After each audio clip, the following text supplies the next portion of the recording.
Salam sejahtera untuk Bapak Ibu sekalian. Kita akan masuk ke materi inti setelah kita menerima materi dasar kemarin, yaitu Building Learning Commitment. Bapak Ibu, materi inti yang pertama ini kita akan berdiskusi, kita akan bersama-sama mempelajari tentang wawasan kebangsaan. Saya yakin bagi Bapak Ibu ini bukan materi baru, karena materi ini sesungguhnya sudah pernah kita terima ketika kita masih duduk di bangku pendidikan. Kalau tidak salah mulai dari SMP, SMA, bahkan di perguruan tinggi ya Bapak Ibu. Nah, materi wawasan kebangsaan ini diberikan kepada para pemulung agar para pemulung memahami. Seperti kita ketahui bersama bahwa Indonesia ini adalah negara dengan keragaman etnis, bahasa, dan budaya. Ada 17.000 pulau yang terbentang di wilayah Indonesia.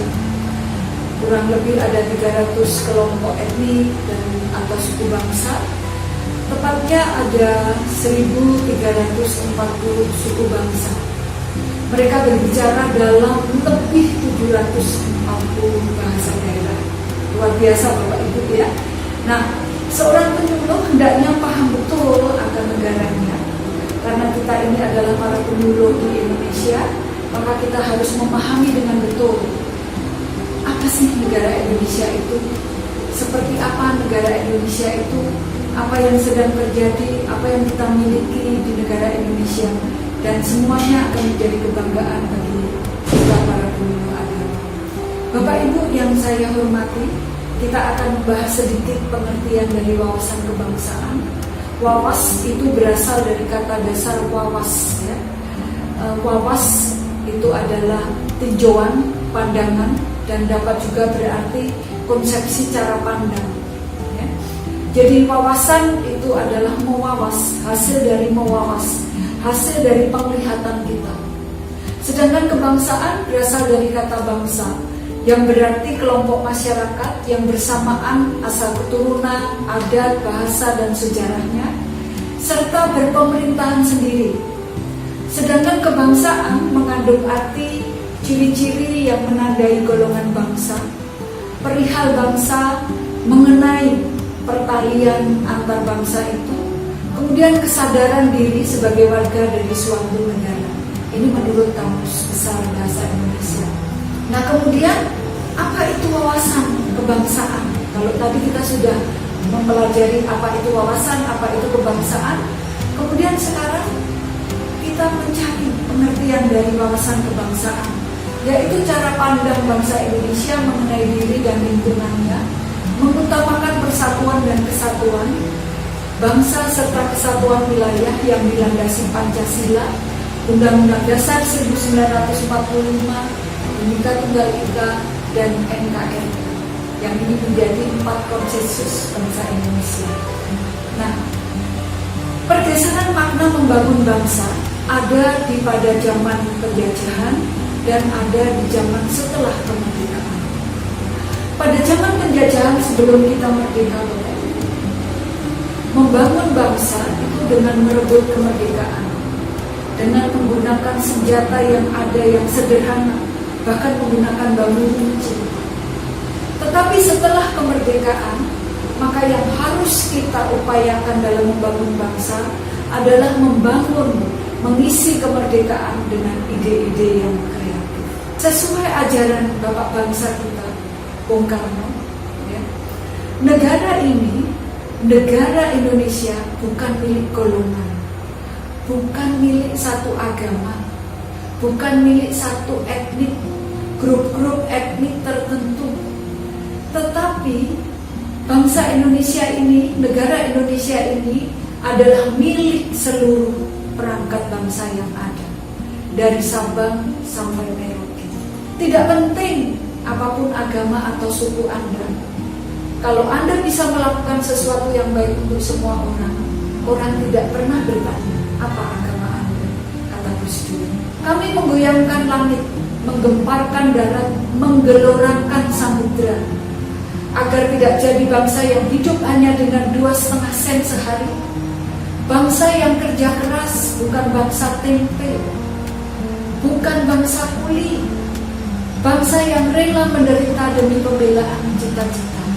Kemudian Presiden kedua kita, Bapak Soeharto juga mengatakan sebagai Bapak Pembangunan, rasa syukur yang paling tepat adalah dengan jalan mempertahankan kemurnian, cita-cita kemerdekaan, dan dengan bekerja keras membangun bangsa ini sebagai pengisian kemerdekaan. Janganlah mengira semua sudah cukup berjasa dengan segitiga warna. Selama masih ada ratap tangis di gubuk-gubuk pekerjaan kita belum selesai, berjuanglah terus dengan mengucurkan sebanyak-banyak keringat, kata Bung Karno. Hanya ada satu negara yang pantas menjadi negara. Ia tumbuh dengan perbuatan, dan perbuatan itu adalah perbuatan.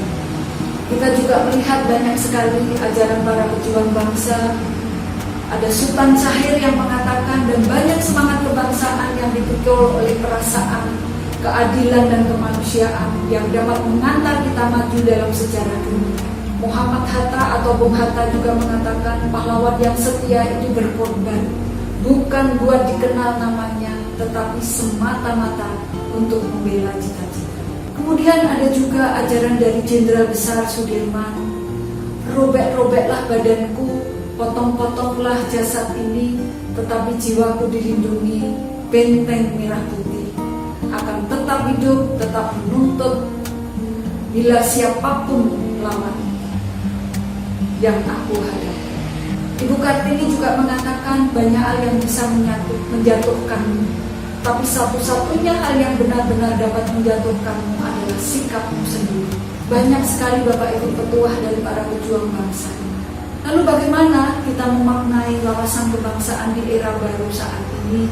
Yang pertama, mengapa kita harus membayar pajak? Apakah Bapak Ibu membayar pajak karena terpaksa, karena takut didenda, takut didiskriminalisasi, atau supaya tidak dianggap pelit, untuk pencitraan, ya, taat hukum?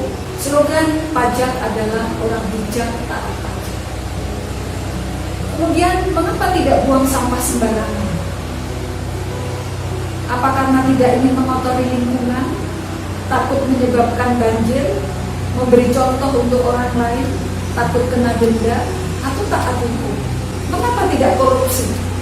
Karena tidak ada kesempatan, takut berhadapan dengan aparat hukum, takut dipenjara karena kita beriman, atau karena ingin menegakkan integritas? Mengapa kita harus belajar diam? Mengapa kita harus belajar keras?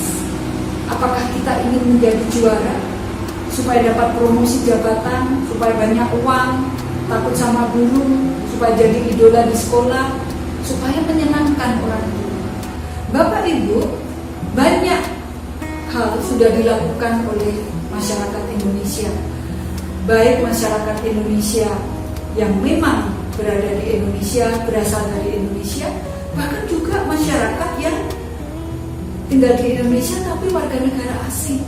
Nah, kalau mereka saja mencintai Indonesia, masa kita yang orang Indonesia tidak peduli dengan kondisi negara? Kita ambil contoh misalnya di Lewowerang, NTB, Flores Timur, ya Bapak Ibu, ada seorang mantan TKI yang setelah berhasil dia pulang, tidak kembali lagi ke luar, tetapi dia ingin membangun negaranya, ingin membangun desanya melalui hal-hal yang kecil, ya. Mereka melakukan kegiatan-kegiatan untuk membantu saudara-saudaranya, ya. Bahkan mereka tidak ingin ada tanah terbengkalai di wilayahnya. Kaum pemuda di desa memiliki pekerjaan dan usaha, menghapus kerentanan konflik antar warga, pangan berlimpah, ya, migrasi tenaga kerja berkurang, menguatnya relasi antar warga, pemerataan kesejahteraan. Kemudian ada seorang warga negara asing dari Jerman, Annette Horsman. Ia mendedikasikan diri untuk kebersihan keindahan Danau Toba dengan memunguti sampah-sampah yang berserakan dan terus menjaga kelestarian dan kebersihan di sekitar danau tersebut. Bahkan ia juga mempromosikan keindahan Danau Toba di negaranya dan mengatakan bahwa Danau Toba tidak kalah indahnya dengan danau atau tempat wisata lain di dunia. Kemudian ada juga André Grab, ya, warga negara Perancis yang mengabdikan dirinya untuk masyarakat Sumba dengan membangun sumur bor karena mereka tahu di daerah itu sumber air sangat susah. Ya, kemudian dia pulang kembali ke negaranya mencari donatur, ya. Diawali dari usia yang sangat muda, ya. Dan akhirnya dia bisa membangun 25 sumur yang diperuntukkan bagi warga desa. Bapak Ibu, kembali ke kewajiban kita sebagai bangsa Indonesia. Mengapa kita membayar pajak, tidak membuang sampah sembarangan, tidak korupsi, serta belajar giat dan belajar keras, ya. Tidak ingin mengotori bangsa dengan perilaku negatif, itu sesungguhnya tujuan kita. Ingin menjadi bagian dari bangsa yang besar dan terhormat, memberi manfaat bagi lingkungan, menjadi teladan bagi generasi muda, cinta bangsa Indonesia, dan ingin membuat Ibu Pertiwi tersenyum, bangga dan bahagia. Kata Presiden John F. Kennedy, jangan bertanya apa yang sudah diberikan negara kepadamu, tetapi tanyakan pada dirimu sendiri apa yang sudah kamu berikan kepada negara. Perjuanganmu lebih mudah karena mengusir penjajah, tetapi perjuangan kita saat ini akan lebih sulit karena melawan bangsamu sendiri. Setiap warga negara adalah pahlawan melalui kepedulian dan sumbangsihnya sekecil apapun untuk menghebatkan bangsa. Dalam kehidupan sehari-hari, Bapak Ibu telah mengambil bagian dalam implementasi wawasan kebangsaan ini. Saya yakin ketika Bapak Ibu mengikuti pilkada, tidak golput, mengikuti pilpres, ya, mengambil bagian dalam kegiatan tersebut, itu Bapak Ibu sudah melaksanakan wawasan kebangsaan dalam bidang politik. Kemudian ketika Bapak Ibu aktif dalam organisasi keagamaan, membimbing masyarakat, mengajarkan masyarakat tentang bagaimana menciptakan lapangan pekerjaan, memanfaatkan lahan-lahan yang ada di daerah, maka Bapak Ibu sudah mengambil bagian dalam bidang sosial dan ekonomi. Dan ketika Bapak Ibu ikut melestarikan budaya, tidak anti budaya, tetapi berdampingan dengan damai kearifan lokal yang ada, maka Bapak Ibu sudah mengambil wawasan, mengimplementasikan wawasan kebangsaan dalam bidang budaya. Dan masih banyak hal lagi Bapak Ibu yang saya yakin Bapak Ibu sudah melaksanakannya dalam kehidupan sehari-hari. Dan nanti Bapak Ibu, ketika kita berdiskusi, meeting, ada hal-hal yang perlu Bapak Ibu lakukan, maka disitulah kita akan bicara lebih banyak lagi tentang wawasan kebangsaan. Kita benahi untuk hal-hal yang negatif dan perlu kita tingkatkan untuk hal-hal yang positif. Demikian Bapak Ibu materi wawasan kebangsaan. Saya tidak bermaksud untuk mengajari Bapak Ibu. Bapak Ibu sudah lebih paham. Oleh karena itu nanti ada tugas-tugas yang Bapak Ibu kerjakan, bagaimana implementasi wawasan kebangsaan Bapak Ibu sebagai pemilih dalam kehidupan sehari-hari, dalam pelayanan di masyarakat. Terima kasih Bapak Ibu. Kita akan bertemu di materi selanjutnya. Terima